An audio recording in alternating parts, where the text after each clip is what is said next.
Welcome to another thrilling episode of Tales from Tech Support.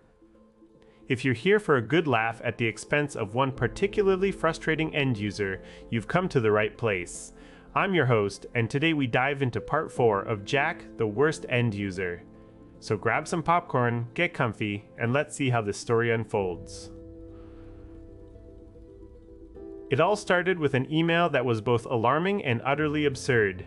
Steve from Client Services had asked his boss to send a file through Facebook. You read that right, Facebook. Jack, our tech support friend, had left the office not long after receiving this message. As soon as I saw it on my screen, I knew exactly what needed to happen.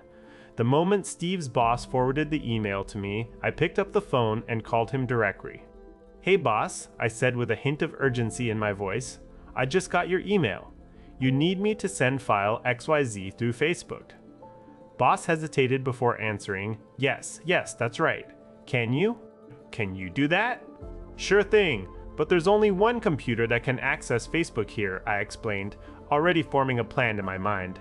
"Right, okay then, meet me in my wife's office." With that, we hung up and I headed straight to the scene of what was about to become Jack's downfall. As I arrived at the office where his computer sat, I noticed it was unusually quiet, the only sound being the faint hum of the machines. The tension could be cut with a knife. It was time for action. "Boss," I said as I entered, "I'll need your spare key to get into the IT room." He handed me the key without question, and off I went. Inside, Jack's computer was just where it should be, waiting for its final moment of glory. I had already prepared a little surprise earlier in the day, a series of fake web searches designed to look like they were made by him, but which would clearly show my handiwork. I quickly logged into his account and began performing the search actions that would seal Jack's fate. Each keystroke felt like a tiny victory against the chaos he caused. As I finished up, I stepped back out of the room and waited for my moment to present this evidence to boss and his wife. Back in the office, they were both sitting there looking expectantly at me. "I've patched the issue," I announced with as much confidence as I could muster. They looked over at Jack's computer screen where the fake search history was displayed. Everything from questionable sites to explicit searches that clearly weren't something a company employee should be doing. The room fell silent, the tension palpable. Boss leaned back in his chair and said, "Jack, you're fired." His face drained of color as he realized what had happened. There was no way for him to prove it wasn't him who performed those searches. The reality hit Jack like a ton of bricks. Paw. Taw. Can you imagine how he must have felt at that moment? Betrayed, humiliated, and utterly lost. It was a perfect storm of emotions as boss's wife added her own words. "Jack, this is the last chance your mother gave you to prove yourself." She handed him his laptop with a heavy heart but a stern gaze. Taw.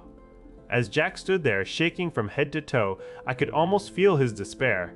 He tried to plead his case, but it was too late. Boss had seen enough. "Go home," boss said firmly. And without another word, Jack turned and left the office in tears.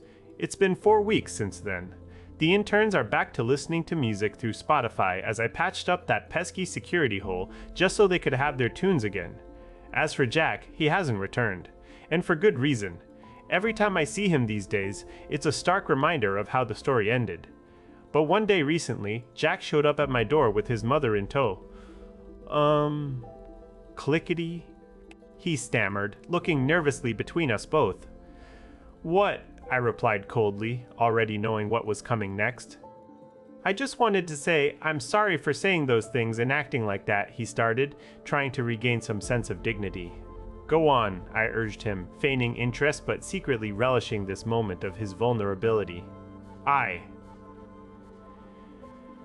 didn't really look up any of that stuff. You know you're the one who did it." "Not me."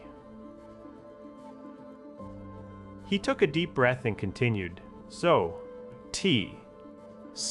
could you tell my mom that?"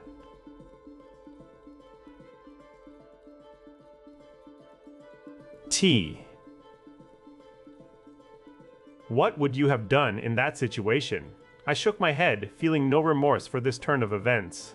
"You can go now," I said simply, and with those words, Jack was gone once more. his tail between his legs and his pride shattered. So there you have it. The epic conclusion to the saga of Jack, the worst end user in tech support history.